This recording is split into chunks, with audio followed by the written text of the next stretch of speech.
అందరికీ నమస్కారం అండి.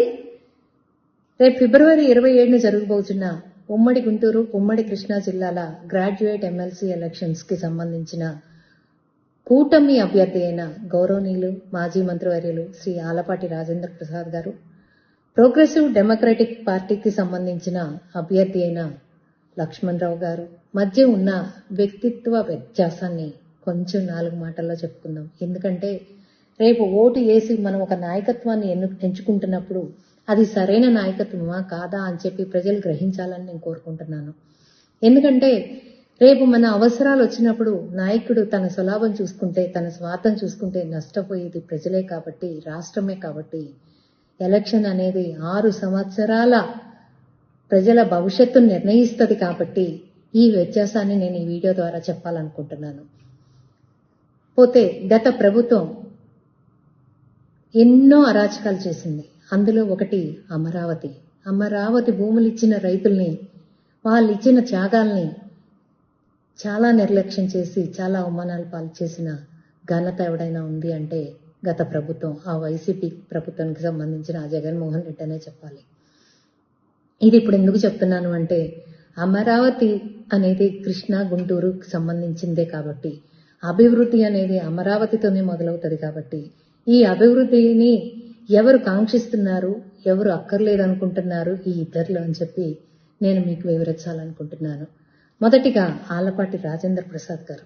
ఆలపాటి రాజేంద్ర ప్రసాద్ గారు తను ఎప్పుడూ కూడా ఒకే రాజధాని, ఒకే రాష్ట్రానికి ఒకే రాజధాని అనే నినాదంతో తన పోరాటాలు కొనసాగించారు. లాఠీ దెబ్బలు సైతం లెక్క చేయకుండా రాజధాని కోసం తను చేసిన పోరాటం ఏంటో ఈ వీడియోలోనే చూద్దాం మనం. ఇకపోతే పీడీఎఫ్ అభ్యర్థి అయిన లక్ష్మణరావు గారు. అయ్యా లక్ష్మణరావు గారు, 3 సార్లుగా ఉమ్మడి గుంటూరు, ఉమ్మడి కృష్ణా జిల్లాలు మిమ్మల్ని ఎమ్మెల్సీగా, గ్రాడ్యుయేట్ ఎమ్మెల్సీగా నిలబెడితే మీరు ఏం చేశారు? 2014లో తెలుగుదేశం అధికారంలో ఉన్నప్పుడు రాజధానికి విడబడిన రాష్ట్రానికి రాజధాని కావాలని బావగారు భూముల్ని ఎక్వైర్ చేస్తే చాలా తిప్పలు పడి ఎక్వైర్ చేశారు. ప్రజలు కూడా త్యాగంతో ఇచ్చారు. కానీ వాటిల్లో మీరు జెండాలు పాతిచ్చిన మాట వాస్తవం కాదా అని అడుగుతున్నాను. ఏ ప్రజలైతే మిమ్మల్ని గెలిపించారో ఆ ప్రజల అభివృద్ధి మీకు అక్కర్లేదని చెప్పడానికి 3 రాజధానులు బిల్లును పెట్టినప్పుడు మీరు తటస్థంగా పీడీఎఫ్ పార్టీ అనేది ఒక పక్కన కూర్చున్నమాట వాస్తవం కాదా? ఈ వ్యత్యాసం సరిపోదా? పోనీ ఇంకా ఒక వ్యత్యాసం చెప్పుకుందాం మనం.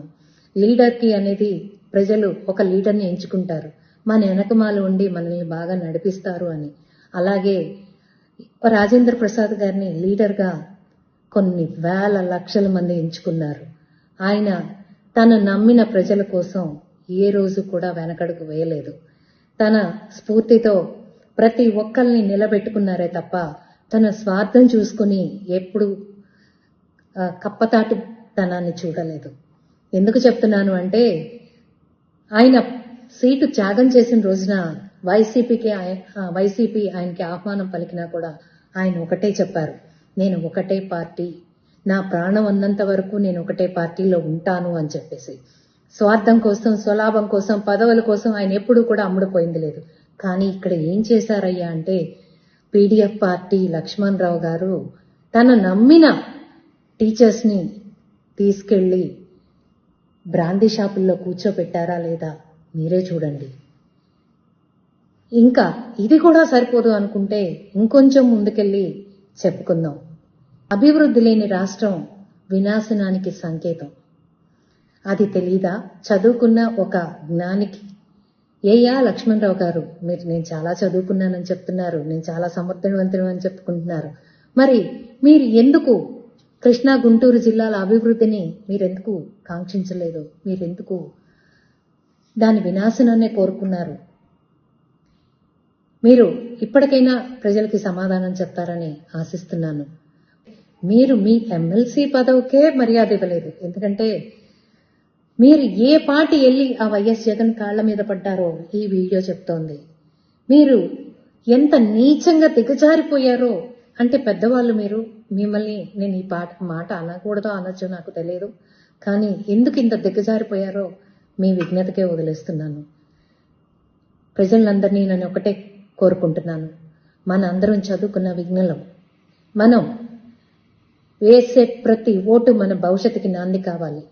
అందుకని చెప్పి గౌరవనీయులు మాజీ మంత్రివర్యులు అయిన శ్రీ ఆలపాటి రాజేంద్ర ప్రసాద్ గారికి మనం ఓటు వేసి మన సుస్పష్టమైన నిర్ణయాన్ని భారీ మెజారిటీ ఇచ్చి మరి నిరూపించుకుందామని చెప్పి ప్రార్థిస్తున్నాను.